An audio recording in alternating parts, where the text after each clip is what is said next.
nation, thank you and welcome to yet another episode of What's Happening Now with Laura, where we make your stories our story. So last week I gave you this long dissertation and this long explanation about the DSH road and how they were insufficient. Mind you, I say insufficient, although last week there were none. But we do notice that this week that there is an improvement, that there is some signage. But now the signage that is there is even more confusing because there's no directions as to where the road is leading. And it is so confusing. I'm telling you, I know this road like the back of my hand. And I can drive this road with my eyes closed. And yet again, I'm almost taking the wrong turn. Then again, going a little further down, there was a near accident. Let me tell you something. This road is dangerous. It is an accident waiting to happen. And the contractors needed to know that the responsibility for signage on any road that they're constructing is theirs. And if they're not going to do it, then the onus is on the government, which has issued the contract to that contractor in the first place to ensure that its citizens are safe on its roads. Thoroughfares, byways, highways, high roads, small roads, potholes, side roads, whatever you want to call them. It is the responsibility of the government of the day to ensure that its citizens are safe on those roads, especially when the motorists and the pedestrians are not putting themselves directly in harm's way. Somebody has to do something about this DSH road. It is, I don't know how much to say it. I don't know how else to say it. It is an accident waiting to happen. And the road is deteriorating because it's not a proper road. It's not a paved road. So every time it rains, the integrity of the road is compromised. And then you can find all of those metal pillars just jutting out there. Now, in the daytime, in bright sunshine, you could see it and you can navigate. But in the night, when visibility is severely compromised, I am making the appeal one more time that the road, that DSH road, needs some proper signage. You can't open a road or ask people to use a detour road in that deplorable condition. Not until somebody dies are we going to stop. Tanto, tanto. Now, speaking of death, we have experienced yet another murder. I think it's the 34th or the 35th murder for the year. And we still have a few more days to go before the end of the year. I think 25 days before the end of the year. And we've at 35 deaths. And what is more appalling, blood-curdling even, is the fact that people will stand there and film a dying man's last breath while he is asking for help. Now, I understand, and you know, for me, it's a catch-22 for me because I don't know, because I'm very squeamish around blood in the first place. I think EMT, when they get there, they would probably be attending to me first because I would be passed out. I can't stand the sight of blood. However, if I could, I would be very reticent about assisting the young man because it's blood we're talking about. I don't have any gloves. I don't have any protective wear. And in this day and age, particularly now when there's been all of this talk of knowing your status, there are way too many diseases that can be transmitted via blood for persons to take their lives into their own hands. And that's pretty much what it is.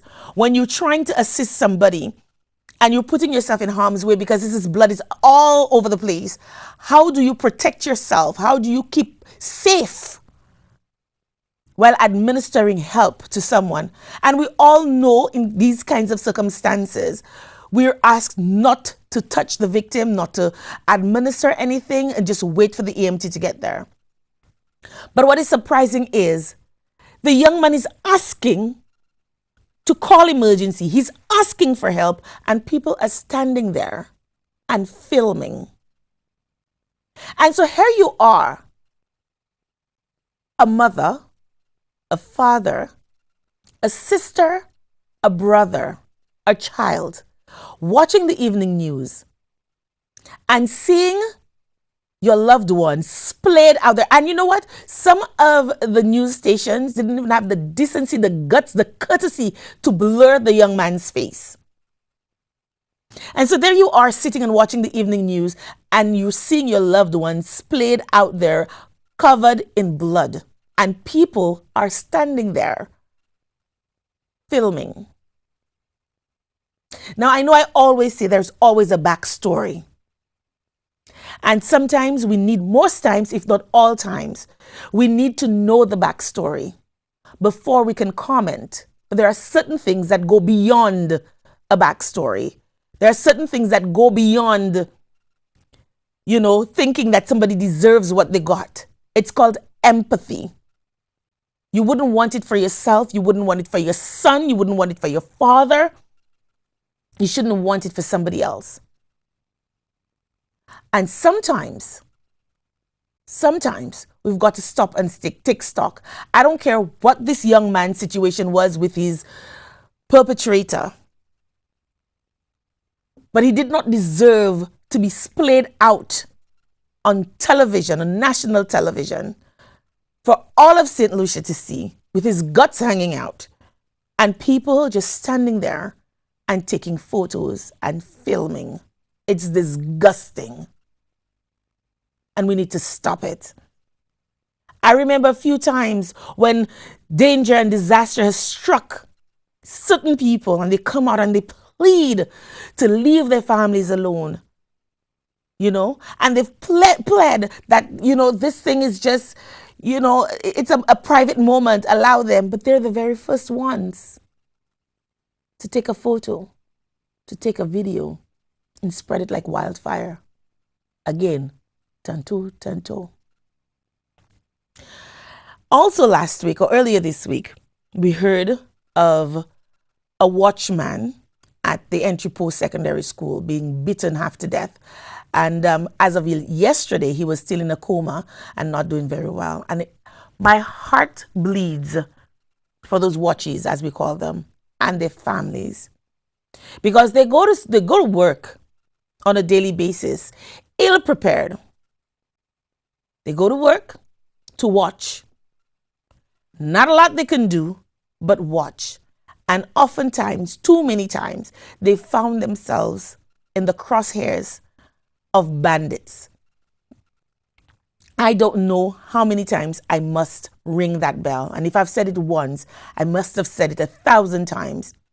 That in this day and age, schools do not need watchmen. What they need is proper security.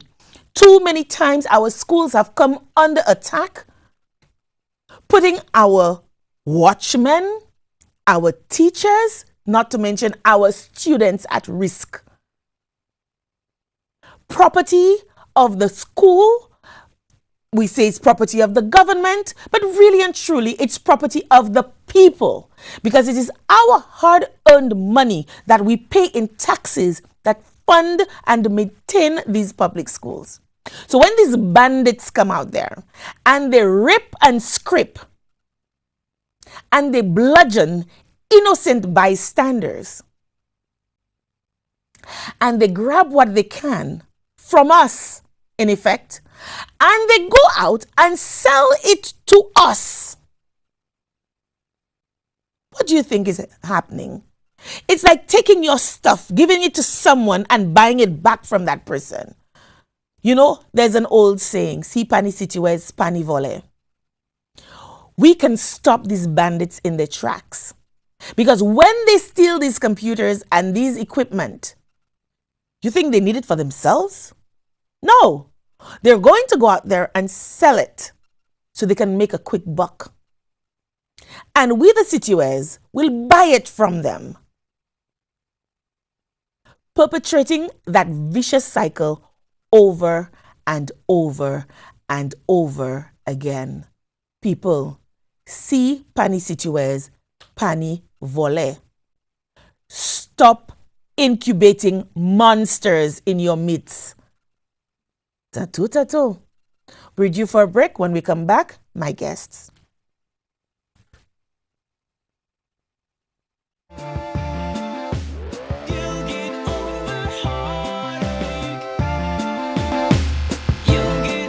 Welcome back, and thank you for staying tuned to what's happening now with Laura. Now, I'm sorry if earlier I sounded gloomy, and if, I just was very serious. But, sometimes some things just need to be said. But have no fear, this by no means is going to be the tone for the rest of the show.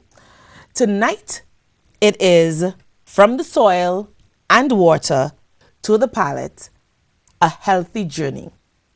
And with me is none other than Mr. Giles Romulus. I was going to give him some accolades, but I think his head would swell too much. No, Mr. Giles Romulus, as you all know, from Jeff. And with him, starting this segment, is Miss Charmaine St. Remy from WOM. Right, Women on a Mission. And she's going to tell you exactly what Women on a Mission is. But let's start with Mr. Romulus. First, he's going to set the tone and the pace for us as to what exactly is from the soil and the water to the palate, a healthy journey. It's all about the People's Knowledge Fair. Talk to us. Laura, thank you again for having us on your program. It's always a delight to be here. And we have been hinting to the solution public that we were in the process of planning a knowledge fair. So, 5 days, 12 hours to go. And we are going to have the biggest knowledge fair in the history of St. Lucia. And when I say big, I mean especially big. Have we ever had a knowledge fair though? I'm not sure. Is this the inaugural one? For the UN system, yes. I am not sure for any other organization, but in my life, they have had exhibitions, though. Exhibitions. Big exhibitions and so on. But particularly calling it a knowledge fair, I don't think so. And I don't think the UN system has ever had one in St. Lucia. So in that respect, it's the first for our program in St. Lucia. And you're going all out. We're going all out because we want to have it once every 4 years. And we really want it to be an opportunity to put St. Lucia on display, not only nationally, but internationally as well. Let me go back so I can give this some context. When we came back to St. Lucia in 2012 to open up the office, our mandate was to work with civil society organizations, and we didn't know what was available in terms of the capacity that existed around the country. But as we started to go around St. Lucia, we began to discover geniuses, little geniuses, community groups that had fantastic ideas that I wanted to develop them. And over the last few years, we have nurtured them, mentored them, invested in them. And we began to see communities transform. We began to see groups understanding project cycle management, understanding reporting, and so on.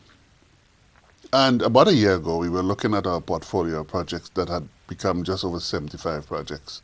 Incidentally, at November this year, it's at 84 projects in St. Lucia, 15.2 million Eastern Caribbean dollars worth of investment in St. Lucia. And we hope to double that, and if we can only have more groups apply for grants, we would certainly be maybe double that, 30 million, and we have the funds for investment. So we were looking at our portfolio projects, and we saw some nuggets of gold, so to speak, that were that needed to be exhibited for St. Lucians to see the geniuses that we have in our country. And we decided, first of all, to have a small seminar. And while thinking of the seminar, we said, no, we have so much, let us go big. And that is when I imported the idea of a knowledge fair. It's a concept we use globally. We're in 124 countries, as I've said several times. And a knowledge fair is really a fair where we create a platform for using multiple modalities of learning. So, for example, in this context, we are going to be using the whole of the William Peter Boulevard. The entire William Peter Boulevard will be pedestrianized for 2 whole days.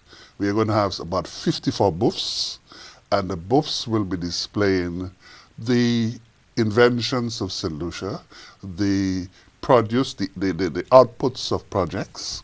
We are going to have in the central island area of the William Peter Boulevard, we are going to have a food court. So we will have groups from Millet and the East Coast from Monrepo and Soufre, everything from lionfish to rabbit to tilapia and 100% organic lettuce and so on being prepared. So the William Peter Boulevard is going to be the place where you can see it, smell it, eat it, buy it. Yes, a real area of what has happened, the end products of 2 years of projects, sometimes 3 years of projects. Then we come to the Parliament of St. Lucia, the house of our democracy. We are going to have from about 10:30 on Monday the 10th, what we call a public forum. We are bringing in there fishermen, farmers, journalists, doctors, lawyers, scientists, the youth, the alternatively able people, people who are suffering from cancer, people who have recovered from cancer, etc. We hope we're going to have students as well, and we're inviting the public to come because we want that public parliament, public forum to be filled. We want the entire parliament to be filled, and there's going to be at least reserved something like 40 seats for the general public. Because we're bringing in students and we have scientists and we have persons from abroad as well that are coming. We're going to be focusing and discussing the topic healthy soils and water, healthy food, healthy people, healthy economy. And we're going to put on the table certain hypotheses to discuss. We know, for example, there is an increasing incidence of cancer. I have spoken to a lot of people. By the way, my mother suffered from cancer, and she is fortunately for us, she recovered. You speak to doctors, you speak to teachers. There's hardly a person you speak to that does not know somebody who has been suffering from cancer. But when we speak to the doctors, some of them are my friends, there is a lot of talk about the toxic chemicals we have used in our food cycle in St. Lucia. And some of those toxic chemicals can come back to haunt you 10, 20 years down the road. And even if we are so focused on agricultural production, the quantum of funds we make from selling agricultural produce can never pay for cancer treatment. I had a vivid example on my board where a board member was telling me her mother had cancer. When she went to the doctor, said the treatment was 7 rounds of chemotherapy, but each round had 3 doses. Each dose cost $7,000. Wow. So it's $21,000 a round, multiplied by 7 rounds. You do the maths and the arithmetic, and there's no certainty at the end.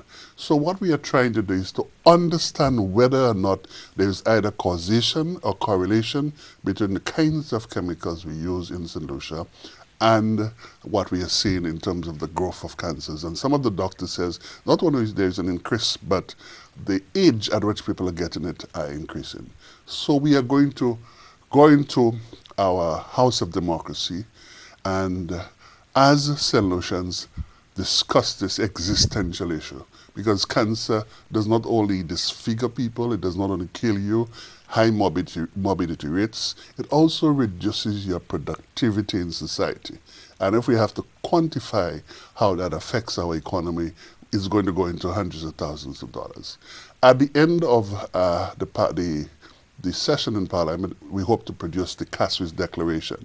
And that declaration will contain the thoughts and the conclusions and the recommendations of those persons who discuss the topic in Parliament. So that's the second. So you notice we've gone from interactive exhibits to a serious discussion where we're going to be looking at the evidence, where we're going to be having toxicologists and pathologists and doctors and oncologists and agriculturalists and so on, and people who have suffered from cancer in a real way, so solutions can say this is not a colored discussion. It's a solution discussion on an issue that affects us, all of us, directly or indirectly.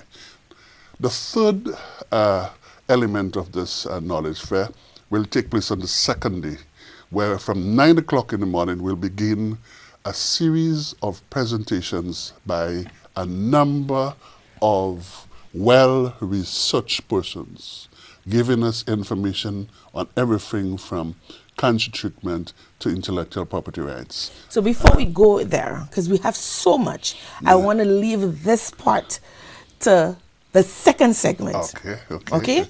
Because there's so much yet left to that's untouched in this segment, and I want you to address this talk. Yes. Okay. I want to know, and I'm certain the people watching us at home want to know, how accessible is all of this? Good and well that we want us all to come in. How accessible? I know we're on the boulevard. We're going to be in Parliament. How accessible? Can we just walk in? Is there going to be any blockage? Are we going to be asked for the entrance fee? How are we going to be accessing this knowledge fair? Okay. I would like to bring in my colleague and partner into the discussions. The answer to that, it is open, free, and everybody can come into the boulevard. The Parliament, there is a carrying capacity of 70. So we cannot go beyond 70. Got to get in there early to get one. Everything we are going to do is going to be live. Social media, television, international, and so on. HTS will be broadcasting live. I'm sorry for mentioning that. But we're also going to have interviews with DBS as well. Right. And with other stations as well. And one question I want to know, I know you said it's going to be broadcast live. Are there going to be any screens out in the boulevard, out in Constitution Park, where people can sit around or stand around and view and listen? There are going to be at least 2 big screens. One in the back of the stage. There's going to be a 40 by 40 stage, and one on the Eastern Island on the William Bitter Boulevard. Right. But I want to bring in my colleague. I'm coming there. Yes. I understand that Jeff is big and Jeff can do a lot of things. Jeff can move mountains. Oh my gosh. But again, your partners, who are the driving forces behind or with Jeff to make this the whole thing possible? I want to say we're quite fortunate to have a number of St. Lucian organizations. But first of all, I want to bring our number one partner on board. When we started to design internally the project to get the investment funds for that, we could not do it by ourselves because of our internal regulations. So what we did, we advertised it in the newspaper. And up came Women on a Mission Outreach Incorporated, and they applied to partner with us. And that is where WOM came in. Women on a Mission Outreach Incorporated came in, Mrs. Sandremi, and we had some discussions with them, and they fitted the bill. They were willing to partner with us. But beyond them, we've gone out, the St. Lucia, the newly established St. Lucia National Conservation Fund under Dr. Chase. The FAO has come on board, the NIC, National Insurance Corporation, and you'll begin to make connections, the NIC, okay, the St. Lucia Development Bank, the Library Credit Union, your favorite bank. Better than a bank. Better than a bank. Yes. Has come on board. We have had other organizations who have, the OECS has come on board as well. UNDP is on board with us and so on. So we have a number of organizations that have seen the merit of this knowledge fair and have decided to invest funds in it. And WOM is an invaluable partner in that because it's only 2 of us in an office, I remember. Right. It's only myself and your neighbor from from Library. Library's everywhere, right? My sister. Yes. You know, so let's turn our attention to Mrs. St. Remy for a moment. Tell us, how was that experience applying to partner with a giant like Jeff? I mean, those are big shoes to fit. These are big overalls to fit into, to partner with them and to make such a knowledge fair a reality. First of all, tell us a little bit about your organization and how the experience has been for you partnering with Jeff. Okay, good evening, St. Lucia, and thank you, Laura, for having me. First of all, Women on a Mission, we have been in St. Lucia for a little over 2 years now. However, Women on a Mission is not just a St. Lucian organization. We have our head office in Fort Lauderdale, Florida. And we are one of 6 campuses throughout the world.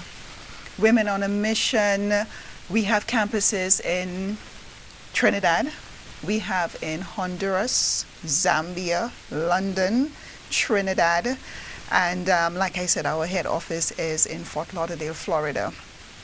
We were approached, well, a group of us were approached in 2016 by the founder, Dr. Jillian Bissett, Thompson Bissett, and she wanted to establish a campus here in St. Lucia.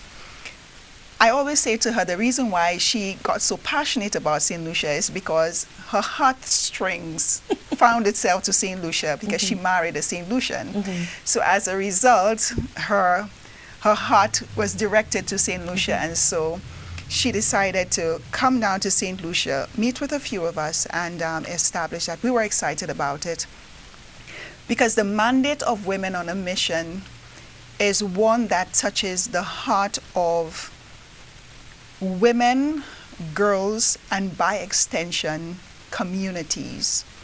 We have a mandate to go out there and to empower women, to change the dynamics of the lives of women, to cause them to recognize that they are invaluable. It does not matter where you are from. It does not even matter where you are today. What matters is your ability to recognize within you lies the power and the capacity to change the dynamics of your life, and for you to realize what you want to realize in the future. Most persons will say to you, yes, I have those dreams, but I do not have the resources, and that is where Women on a Mission want to step in and to be able to provide those resources. And so when we were looking at programs, because we have done a few programs over the years, I know many persons may not have known about it, because for us it was more about the results and not necessarily the publicity. But Jeff has caused us to realize that we need to be in the public's eye. However, we've done quite a few programs over the last 2 years, and I would just like to mention a few of them. We started off with a massive toy drive for kids. You say a toy drive, okay, we've heard about it before, other organizations have done it. But what we endeavored to do as an organization is to go beyond the average and to find the nooks and crannies of St. Lucia where there are children who are in desperate need of a Christmas miracle. And so in 2016, our head office sent down over 600 toys for us. And we went through all 17 communities and tried to make a difference in the lives of kids. So you became the female Santas? Yes, we became the female Santas. And it was such a joy for us, and it was quite fulfilling that we went beyond the toy drive, and we had a book bag drive for school, where we went into the various schools. But for this one, we did it a little differently because we realized most of the companies in St. Lucia were doing the very same thing, that like Massey and a number of others. They were going out and they were giving school supplies to the various schools. And we said, okay, we're going to take a step back and observe a bit so that we make a difference where they have not touched. And after all was said and done, we contacted the schools and we asked the principals and even the bursars there to find out amongst their students, those students who have made it, whether it be to secondary schools or even in the primary schools, they're coming in eager to learn, but they do not have the necessary tools. And from that, we were able to step in now and to touch various lives as a result of that. Laura, imagine walking into a school and finding out that you have students who are unable to come to school. They choose which days they come into school because the bar soap is finished. And so they cannot take a proper shower to come to school. So they choose, now I have to stay home. You have those who do not have the necessary hygienic products, other hygienic products, like especially the girls. And so they would have to stay home. That is unacceptable. In 2018. In 2018, it's unacceptable. And so Women on a Mission have recognized that we need to get to the root of a lot of the issues. We need to reach down and to make a difference to the average person. We have a phrase, to that one it makes a difference. Each one, reach one. And that is what our mandate is, and that is how we go about making a difference. And so we've been doing it throughout the schools, and even when nothing is happening and the principals or the teachers come across a student who's in need, they would give us a call, and we would just step right in and to assist. So you have that link with the schools? With the schools, yes, we do. The other program that we did, we recognized that there are lots of women, especially pregnant moms, who are suffering with depression, postpartum depression. And though some may get help, there are lots of those who do not get the help because they do not know either where to go, or they're not knowledgeable of what is actually happening to them. I was about to say that, because a lot of women who suffer from postpartum depression don't even know that is a syndrome in and of itself, and that it's an illness. And because they can't recognize it, they don't know that it exists, they can't recognize it, and they can get help for it. And a lot of community members, communities don't recognize that, they don't know, family members don't know, and they just think that you're just being crazy. Yeah. Or you're just being lazy, or you just, don't want to do anything. You just don't want to pick up your responsibility. Yourself and to move forward, yes. And we recognize that having, because our membership also made up of nurses, also from all different walks of life. We have professionals on board. And so we teamed up with Dr. Swami and also Nurse Alcindor, and we had a program called A Bundle of Love, We've Got You Covered. And so we brought in many women, but also the men. So we call moms and dads, expecting moms and dads to come in, and we had this forum whereby they were able to be open about what they're going through, open about the changes in their bodies, open about the changes in their minds, how they're waking up on the morning. Even the men, sometimes they just don't understand what is happening to them, why they're getting frustrated. Yes, they want to reach out, they love, but at the same time, it is just too much. Even after the baby is born, how do they deal with the dynamics now of their partner, their wife, them not giving them the attention that they used to, and it is this little person that is crying all the time, and they have to be given that attention. It is becoming too much, and they have to go back to work. And so much is being demanded. And so it was an opportunity for Nurse Alcindor and Dr. Swami to go through both the clinical and the technical side of it for them, and to walk them through it. And out of that, I must say, there were lots of persons who felt empowered. It's like exhaling at the end of it and saying, okay, now I understand. So from here on, I move forward. I'm not stuck in a rut anymore. I have a reason to pick myself up. And if I notice those signs, this is what I do. And we were able to do this program. Unfortunately, we were only able to do it once. You're going to do it again. All right? I'm telling you, you're going to do it again, because this is so important. You have no idea. It is so important. And especially in the rural communities where you don't have as much access as the cities and urban areas. So you're going to do it again, and you're going to find the funding, and it's going to happen. And, it's going to happen, because it is needed, and I'm very serious. Yes, it is needed, because I was one of those persons who I thought it was just a white people thing, you know what I mean? Right. Like, it's just like a whatever, you're just lazy. You just don't want to take up your responsibility. Yeah. So you're going to throw your kids in the river, you drive your car off, whatever, until my friend suffered from it. And she too was one of those who she had kids before, and it was like whatever, until it happened to her. And she was diagnosed, and she, luckily for her, she's a psychologist, so she recognized that something was wrong. Something is not right with my thinking. Like, I don't want the baby, or I don't want my other daughter. So she drove herself to the hospital and got diagnosed. Now, she had a child in the US, and she couldn't come back to St. Lucia. They refused to let her leave. Now, she's a US citizen, so that's okay. But they refused to let her leave. She could leave if she wanted, but she not wasn't with leaving with the baby. Yeah. And so it's opened up a new dynamic for her. And she's understood. And when we were talking about it, I'm crying. I'm like, what? There's no way that's a real syndrome. And so it is. But let me tell you, we could go on the rest of the evening talking just about this. But let me just let you know that it's going to happen again. And if I have anything to do about it, with it, it's going to happen. But I understand, having said all of this, I understand why you were such a good fit for Jeff. Because you have all of the organizational skills. You've got all the, what it takes, to put together things that work, that touch people, that encourage people to come in. So I could see why there was that mesh, why the two of you came together. But how was the journey for you making that transition? Because what you were doing previously is vastly different. And working with Jeff, let me tell you, you're stretched.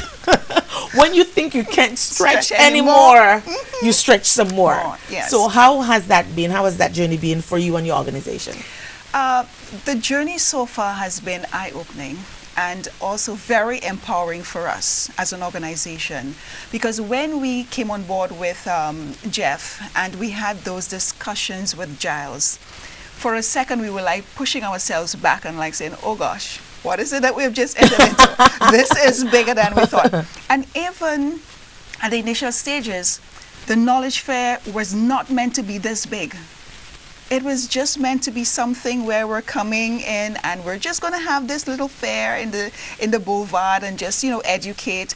And by the time we caught ourselves, because of the whole nature of it, it just started to expand and grow because everybody saw the potential in it.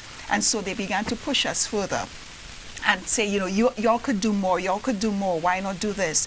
And knowing Giles, he doesn't say no to those challenges.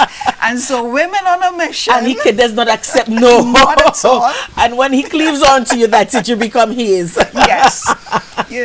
But it's been great. It's been an eye-opener for most of us. We've learned quite a bit as an organization, because our executive has been working closely with Jeff, and we've been learning a lot of even management skills, because we've been called upon to manage this knowledge fair. And thanks be to Jeff, Giles has not left us hanging on our own. He's a university in and of itself. Yes, we work side by side. So it's been great.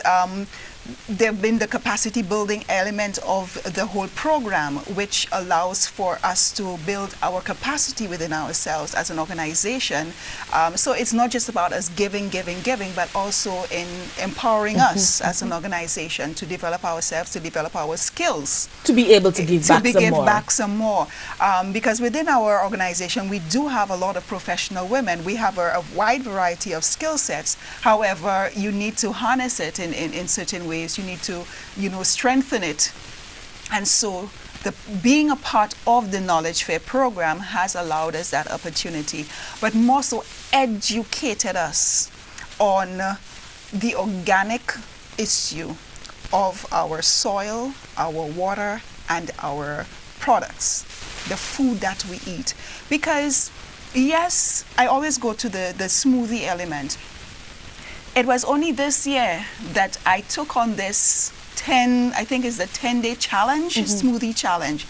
And it was an eye-opener, but I'm saying, why did it have to take some other person to give me this 10-day challenge in order for me to understand that the products are right here in St. Lucia. It is available. I could get it organic, which is chemical-free, and produce those very same smoothies and eat healthy. And that was just really an eye-opener for me. And for most of the women, because they were like, come on, Charmaine, but here's this. I didn't realize this was available. When we hear organic, we're thinking expensive. No, it is not. It is just, again, is our mindset, is the information that has been filtered down to us. We need to change that and recognize, in my backyard, I could grow organic produce. And Giles and Jeff has an app for that. Exactly. Yes, Exactly. because you've set up the girls with Fruitage jeunesse. The fruitage jeunesse Yes, people. yes. Then you've got the not Aquaponics. aquaponics. Yes, it's Aquaponics aquaponics. is there. Mhm. Yes, yes. Right, and you've just got so much. And coming. You would be really doing an injustice to St. Lucia by just having a little seminar and just talking, about it, and it's a yes. lot of talk. Yeah. What I like about this knowledge fair is the fact that it's interactive. Yeah. You could touch it, you could feel it, you could smell it, you could see See it, it and you could taste be it. it. Yes. Yes, And we you can also- become it. We're also trying to have some live cooking in the boulevard in real time. So we have one or two of our grantees who are going to show how to marinate the fish and how to use the vegetables together. And I'm really looking I like forward the to fact that, that you said know. that, Jazz, because one of the things I'm on this kick right now where I want to cook more, not because I have this fetish I want to cook, because to me, eating is a waste of time, and I'll tell you I why. agree with this. Yes, now my sister must be looking at and she's like, oh my gosh, A because lot she's of such people a are looking at you foodie. that. But I'll tell you why. You've got to take the time to prepare the food. That takes an hour. You or know what more. I'm saying? Then you've got to sit down to eat the food. And I know people must be It's called looking at me like, socializing. look at her, she must be a food. No, I'm not. So you got to sit down It's called family to eat time. well, Socializing. yes, but you could be doing so much more. Yes, You but could be doing family other time things is so in much that. more. And that's Come the on, thing. And I Laura. think that's the and I'm We I'm destroyed big on that. family. No, but I'm big on right, family. right. And therein is my warped thinking. It's like, but I could be doing something. I could be eating like her and talking and doing this. Doing the number of And then things. I've realized that it's taking a toll on my health. Okay. Because if I took the time to cook and to look at what I'm eating, Eating, yeah. I would eat healthier. Right. I would be slimmer. I would be, where I want to be. So, yeah, it's not a waste of time. Because when you buy food out, you don't know what you're getting. Yeah, You don't know what you're exactly. putting in your body. But when you're doing it yourself, you can select your fruits, your vegetables, your seasonings. seasonings, And yeah. we're so instant. Everything is a shake, shake, shake. It's a powder. And we don't often take the time to look at the ingredients. And when we do, it's like, what the heck? We can't even pronounce half the words on the ingredients list, much less understand what chemical it is. So that's why this is so exciting for me, because everything is organically grown and Right. produced. We're hoping to have a wow moment in St. Lucia. And but you see, there are other objectives for the fair as well. I think our country has been on the back foot too often, for a long time now. We have to begin to assert ourselves more. And assert ourselves because we have a treasury of natural resources in St. Lucia that we have not used and tapped into. We have about, the last biodiversity strategy showed us something like 1,310 plant species have been identified for St. Lucia. But in my thinking, we have not even gone halfway there yet, because we still have not done sufficient work on the taxonomy of plants and animals in the marine as well as the terrestrial environment, and so on. Yet we are deforesting, and we don't know Right. what we are Yeah. destroying, and so on. So we want this fair to get solutions to open the eyes. We can do it. Our foods have the same or even greater value than international foods. And we also want to bring the scientific paradigm into what we do. Let us not listen to what people tell us about our foods. Let us not Coconut oil. let that example of coconut oil repeat itself in St. Lucia. Never on my watch should that happen again. If anybody comes from outside and says it, and recently there were some advocate scientists, I think, from Harvard talking about coconut oil is the worst thing and so on. You'll always have advocacy science in the world. Scientists are being paid, scientists are being we need to be influenced able and to so on. discern. Precisely. So we have to develop the research and innovation capacity. What Callis has done in Labrie, and what we want to encourage people like Jit Hutchinson and Kevin Keegan and Jameson Alphonse. You see, he knows me so well. He led with the Tulaborians. We'll put a pin in it here because we're due for a break, and when we come back, more on this knowledge fair and what has been dubbed the Tech Talks.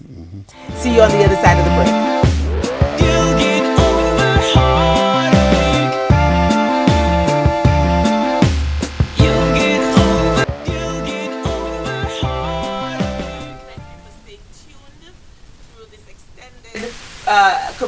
it, but it was so necessary that we did that. You would have noticed the ad just played a while ago. And let me just put in a little plug here. This jingle was written and produced by Bo Hinkson and sung by Invena. So it's all organic.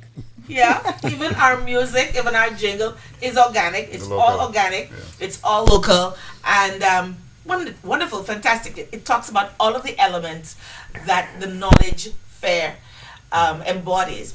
Now with us, joining us on this panel in this segment is Mr. Carlos Noel, and we all know him as the desalinator guy. And Giles, tell us why Carlos is here yet again at this forum. I mean, it is the forum and the platform for making your stories, our stories. But tell us why Carlos is here again. I think Carlos epitomizes a component of her program that we refer to as research and innovation. I think what Carlos was able to do in not producing one generation, but 2 generations, and I have now 3 generations of desalinators, each one becoming more efficient than the other. And he's off to Nauru in January. I mean, St. Lucia's first export of technology from this fair Helen of ours. So he shows us, I think he demonstrates for us the importance of research and innovation. And it is because of that, during our annual report this year, we made the strong recommendation for St. Lucia to declare a decade of research and innovation. And we're talking about research and innovation in all aspects of our life. In fact, Bo Hinkson puts it very beautifully. We have to almost re-engineer our consciousness to live in a world where there's such great turbulence that our young people are going astray and we have issues in society. And we have to dedicate a decade for research and innovation, from the social sciences to the natural sciences to the art world to the pure sciences and so on. And that is why we funding a lot of projects in that area. And as I said, I keep saying, look out in January, December, we come in with one that's going to make St. Lucia open their eyes even bigger. Wow. And so on. and part of it will be on display at the Knowledge Fair. Wonderful.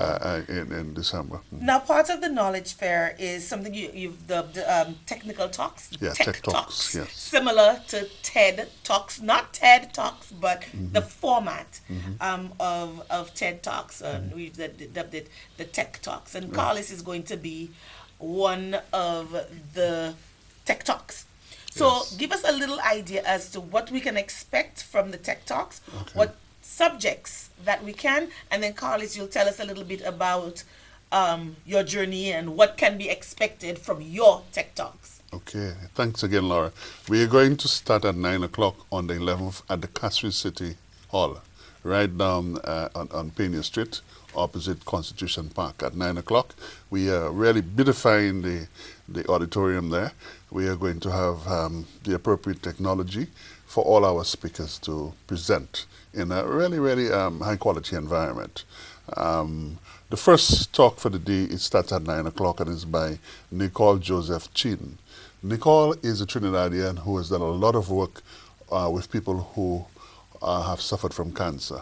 And the first topic is going to be the cost, the care, the cost, making the cancer journey triumphant.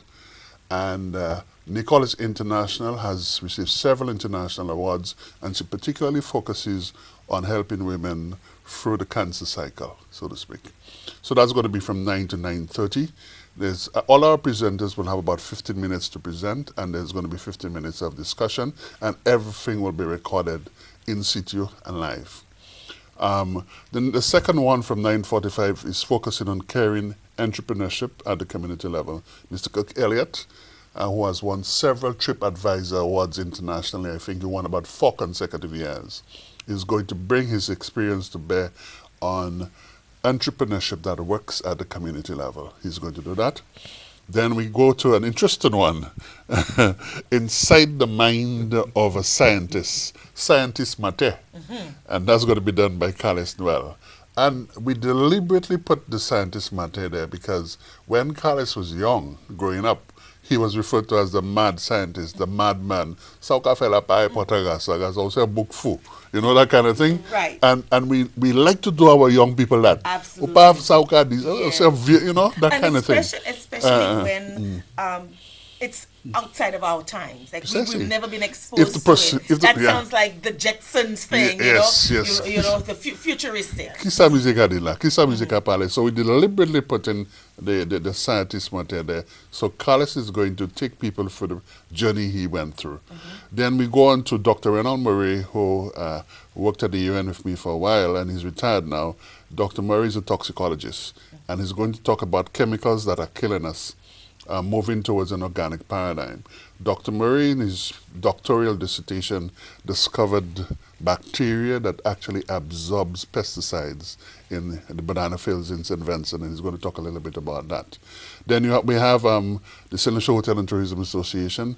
Mr. Aziz will talk about why the tourism industry must support organic agriculture in SIDS. Notice again the tourism side of things are beginning to take on the organic paradigm as well. We have a short lunch break, and then we begin again. Nadia Kazabor will speak on visitors can determine water quality. And that one is very interesting because visitors to countries now are very savvy, very tech savvy. And the technology is becoming so simple now that you can buy a little package in a pharmacy in New York or anywhere for $250 US and actually know the water quality within 24 hours. And we have to become cognizant of that, because what we are doing to pollute our environment has to stop, and as rapidly as possible. Then we have two young men I really admire, and they're going to come on your show next year. Agricultural resilience, feeding ourselves in the 21st century. These two young men are bringing to the fore at Laguerre an experiment that is going to make us wow. It's going to be production using technology in a closed system. I'll say no more. And then we also have Mr. Richard Matthias, the bee man, the bee doctor, so to speak. Apiculture from the low-hanging fruit to the top of the value chain. Remember Matthias was here with the bees. Yes, your favorite bees. Yeah. And we are going to focus on apitoxins. We have just done a study on the quality of honey in St. Lucia at a laboratory in France. And the results, we're going to display the results, and that results will tell us if we can begin to extract apitoxins that can be used in the pharmaceutical industry, what do you call it? Cosmetics. Cosmetic, yeah, well.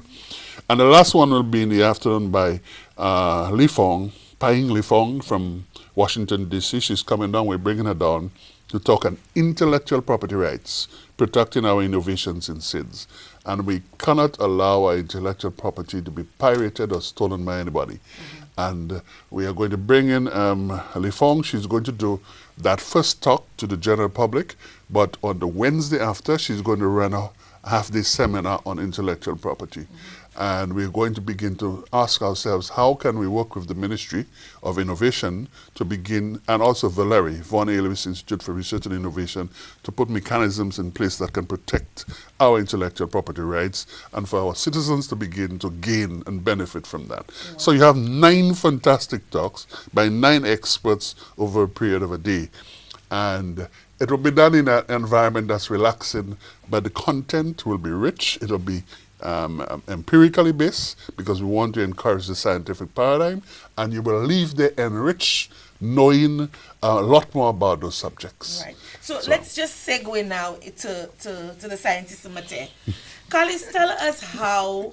I know he is not a scientist matter. Be careful. I'm going to defend Carlos. Carlos is not a scientist matter.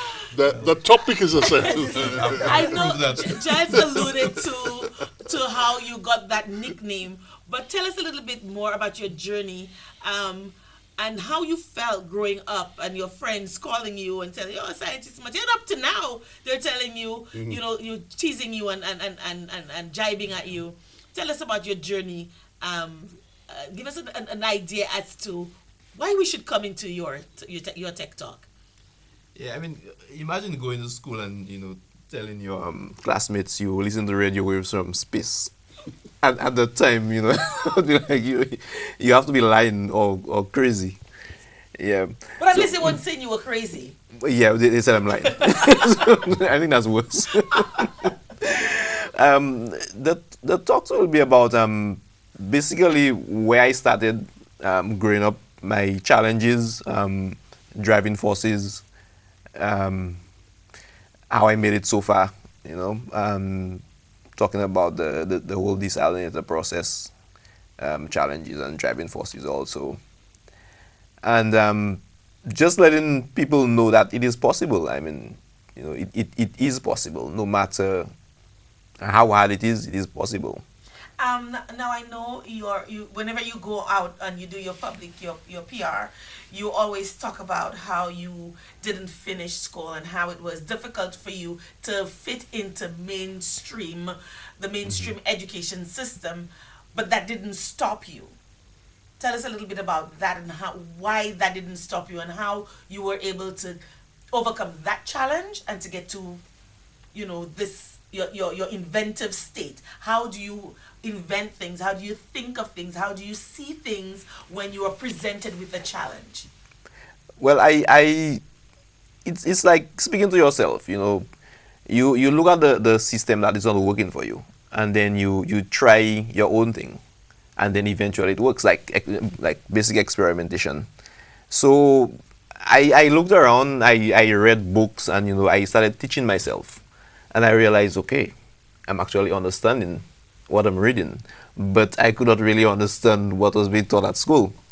So I realized I did not have the problem. It was the teaching system that had the problem.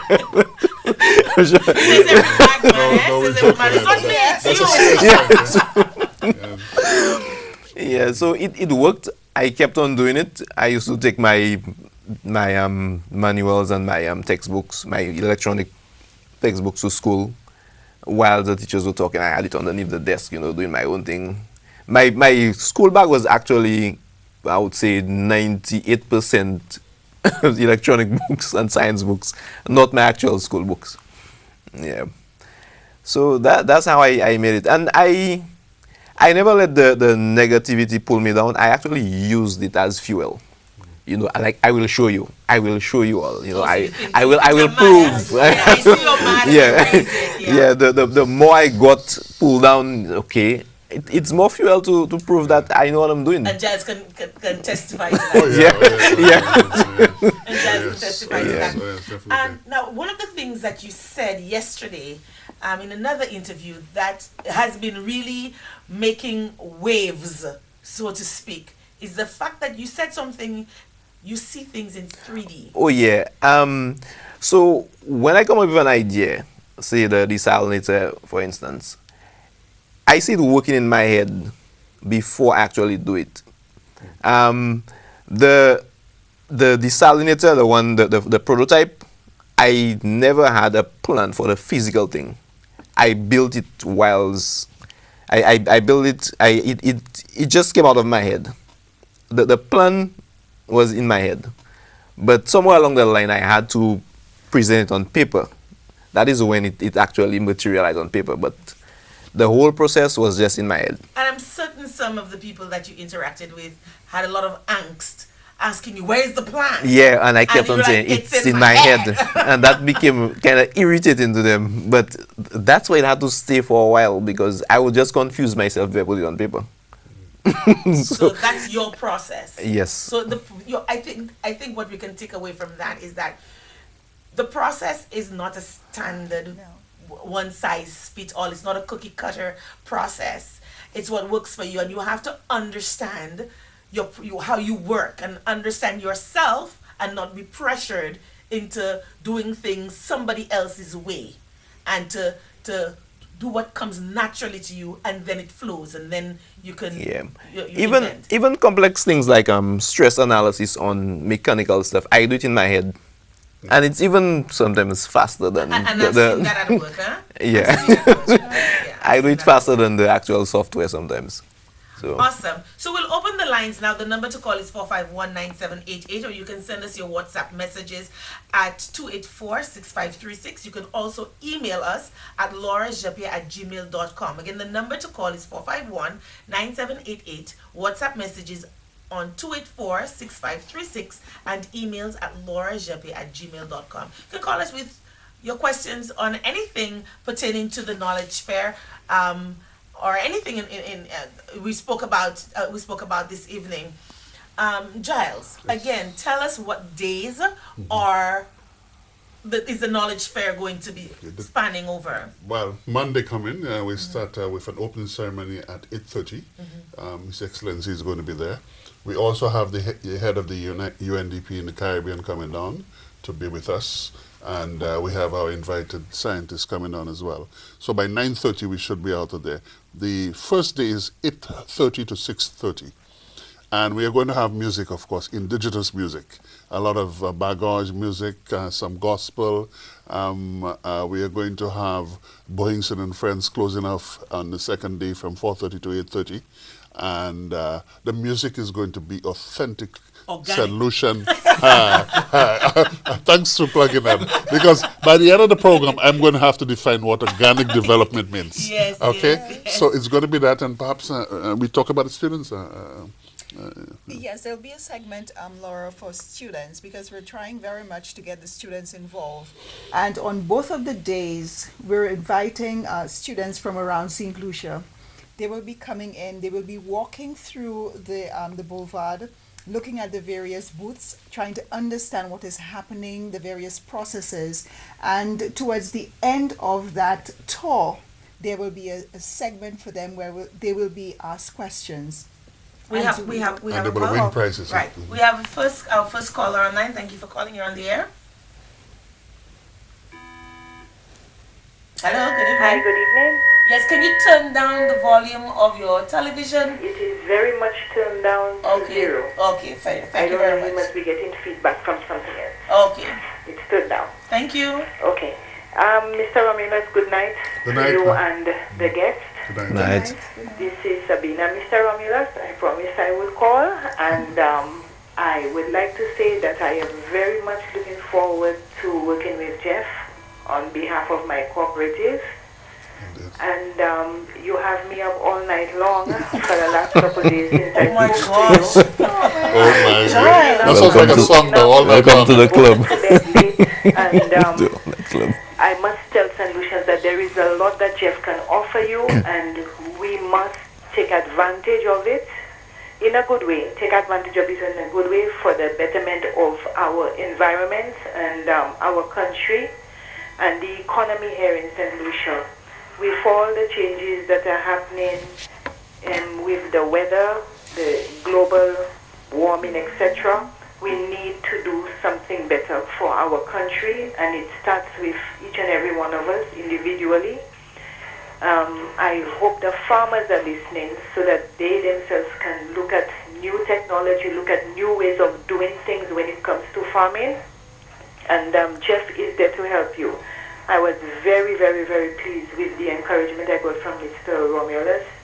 He does not turn you down. When I say turn you down, not for the money I'm talking about. He encourages you to look at things and look at different ideas, doing things differently.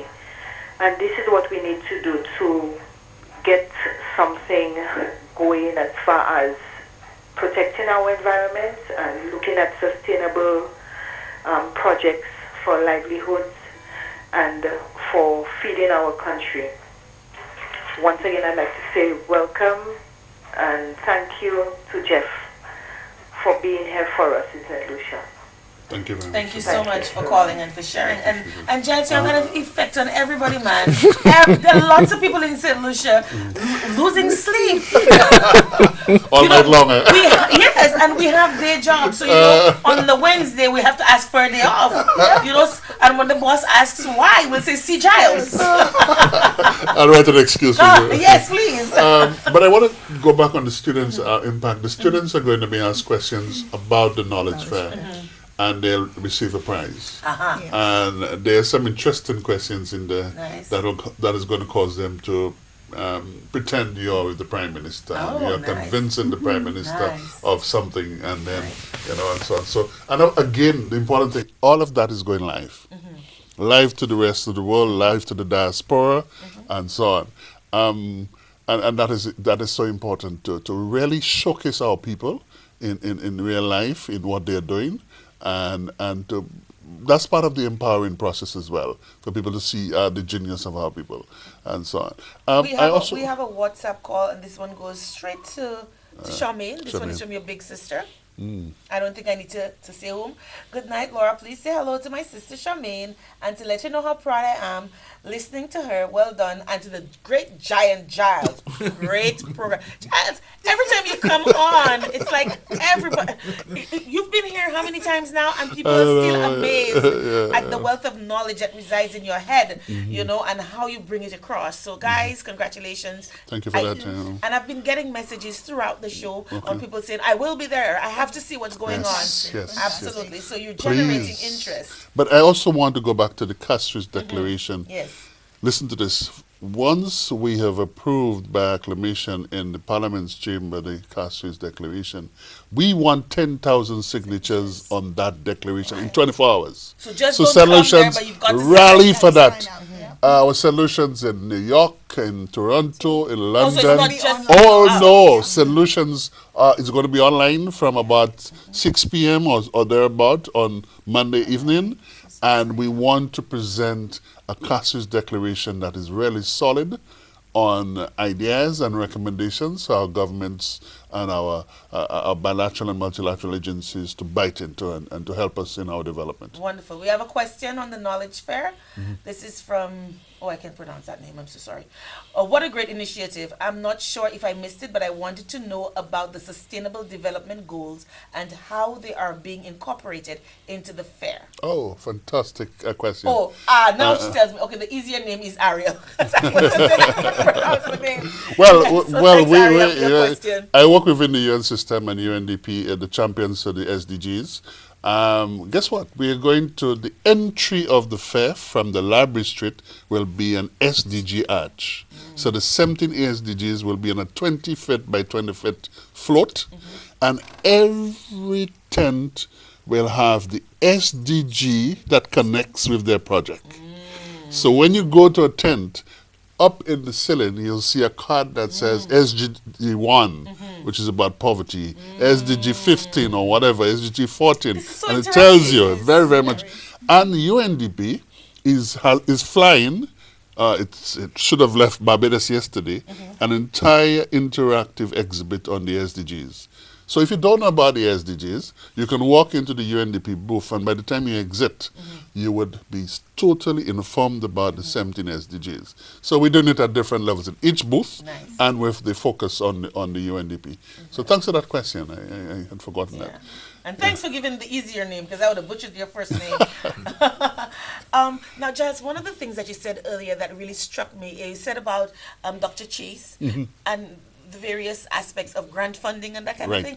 Good Tell us a question little bit again. about that. Okay, the St. Lucia National Conservation Fund is going to have a booth so people can know what they focus on, how they provide grants to solutions. We'll also have the St. Lucia Development Bank is going to be there, talking about the very low interest loans for climate resilient agriculture, solarization of buildings and so on. The Library Development the Library Credit Union. there we It go. will be here there as well, talking about they recently got an IADB grant, and they're doing a lot of climate smart agriculture in the south. They'll be talking about that. There'll be and ourselves as well. So groups with ideas that need funding, you can come to the Knowledge Fair and seek interviews with those organizations. So they'll interview you right there, Right there. tell you whether you're In on the our right tent, track. we will tell you within 10 minutes if your project is fundable. 10 minutes or less. And we will tell you what the steps are to move on to get it fully funded. Nice. And so on. So come with your ideas, come as a group, because as you know, we don't fund individuals, the And I private was just sector. about to say okay. NGOs in particular, Yes. CSOs, CBOs Yes. need to Yes. come out in full force to really acknowledge, take advantage of what you guys have to offer. And let me titillate you a bit here. The ladies of the East, I want to call them the ladies of the East, they're going to come with authentic St. Lucian chocolate. Oh, I heard about that. You heard about it, I yes, heard yes. about This is a that. project we have on the East Coast with in partnership with our colleagues at ICA, Inter-American Institute for Cooperation and Agriculture. And I've learned now that the way you determine the quality of chocolate is by the noise it makes when you crack it. Is that right? So the louder the noise, The higher the quality. the higher the quality. I must tell you. I don't- So when you Doc, buy I'm this- going to have chocolate next week. I know I said I'm staying off chocolate, I'm having chocolate, and And you know what? It's organic, so that's Yes, yes. whatever. None of this, So- processed. Yeah, Organic. So that's good authentic for me solution anyway. cocoa, Yeah, organic chocolate, Yeah, and so yeah. on. And there are going to be a number of dishes. And let me tell you a little. The one I like best, which I've tested. In fact, I brought my whole board down there. Is the one that comes out of Boaden in Choiseul. You remember Jameson was there? Yes. My God. We ate the organic lettuce from Jameson's organic aquaponics farm, and we were talking about it for 2 weeks after that. Wow. I mean, You're jazzed about lettuce? yes, lettuce. We're talking about lettuce for 2 weeks. Together with the fish. See? Listen, Lucia, well, I've heard it all. I've heard it all. I mean, and the secret, you know what the secret is? Apparently the sauce and the lettuce and the organic nature, and you get the organic lettuce, you put it in your refrigerator, and you think it's going to spoil. 2 weeks time, you still have lettuce. Compared to so you spoke about the lifespan. You spoke about the lettuce, the lifespan of the lettuce. Let me tell you, I've heard it all, Lucia. I really have. I mean, who gets jazzed about lettuce? You know, I do. You know, jazzed about lettuce. So guess what? You need to be jazzed about lettuce because I want to taste this lettuce because I haven't had a chance to taste this lettuce. I want to taste the lettuce. I want to see what has Giles so jazzed that he's talking about lettuce for 2 weeks. Now let me tell you, some of you are still sending messages, and I can't go through all of them. But let me just tell you, you need to come down on the 10th and the 11th. We're running out of time, so we need to wrap up. But you need to come down to the Knowledge Fair and the Boulevard on the 10th and the 11th to see, taste, feel, and learn more about what's happening. Organic stuff from the seed to the soil, over the soil and the water to the palate. A healthy choice. Come on now, you need to know. Final words from you guys. There we go. Huh? Well, final words, Laura, for me is that I really want to encourage all St. Lucians to come down to the Knowledge Fair, come with an open mind, come ready to learn, come ready to, get their lives changed and change for the better. So we'd like to just encourage everyone to come out. Don't think that because you're down in the south you cannot come up. You make the time and come. We will be there from about 8 in the morning until 6:30 on the first day, and on the second day until 8:30 because we're closing off with a closing ceremony. It's going to be exciting. It's going to be activities happening all day long. And one of the things I just want to say is that even when we have the People's Forum in Parliament, there's still activity happening in the Boulevard. So the Boulevard never closes. Never closes. It's a fair that never sleeps. It's It never doesn't shut down. No, it's doesn't always shut open. down. Everything is always happening all day long. You want breakfast on the morning? Come down to the Boulevard. Your lunchtime, come over to the Boulevard. Evening line, come over to the Boulevard. We're just going to be there all day long. Okay, so just want to encourage everybody to come out and have an awesome time. Carlos, I know you're the technical guy, so especially for the kids in science, the kids who feel, oh, it's just too much. Your final words. Can I say Vinny Buen Glocalis? Vinny Buen Glocalis. To them, stay humble, stay positive. Remember, easy is never an option. Just keep at it. Yes. Believe in yourself. That's a profound statement Yeah. because anything that's worth doing in this world takes a lot of time, energy, sacrifice, and so on. And the Well, challenges are supposed to fuel you. Yes, Right? yes. In fact, you've been mentioning the word organic, and I almost want to put it. We're going to do a paper. By the way, this entire fair is going to be evaluated by one of our top statisticians in St. Lucia. So we are going to draw. There's going to be a survey, random sampling, stratified samples survey being done, and at the end of the day, within about a week or so of the event, we'll have a report saying how St. Lucians reacted to the fair, what impacts it had on their life, and so on. Telephone surveys and questionnaires and so on. So evaluation is critical to the kind of work we do within the UN if we want to be results-based. Very, very important. We're going to do a paper on this because we started to believe that organic is not just a production process in the field. It's a way of living. It's a way of us interacting with nature. It's a way of us interacting with each other. And it's a way of also bringing out the patriotic fever, what is authentically St. Lucian, our music, our gastronomy, our history, our culture, our soils, our water, our food.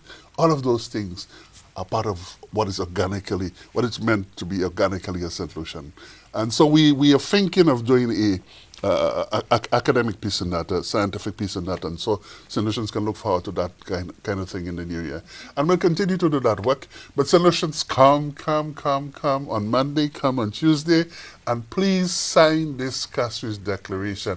10,000 signatures in 24 hours, St. Lucians all over the world, from Botoa to New York. Right. And talking about organically our own, we're going to expand organically our own a little bit for me, because this week was it, or recently, reggae music has been dubbed a global cultural treasure. Yes. Right? And Yes. this is what we're talking about. It's not, we're in St. Lucian, we're talking St. Lucian, but even on a wider scale, we can take pleasure, we can take honor and pride in what is organically our own in the Caribbean. So don't forget, reggae has become a global cultural treasure. But speaking of music, I'm going to be shameless here and tell you that my Nightingales are putting on a talent parade for Labrie. Labrie Talent on Parade is what it's dubbed, Lab Top, and we're going to put on that little flyer there for you to see. And it's going to be on Thursday, National Day, the 13th of December. So come out and support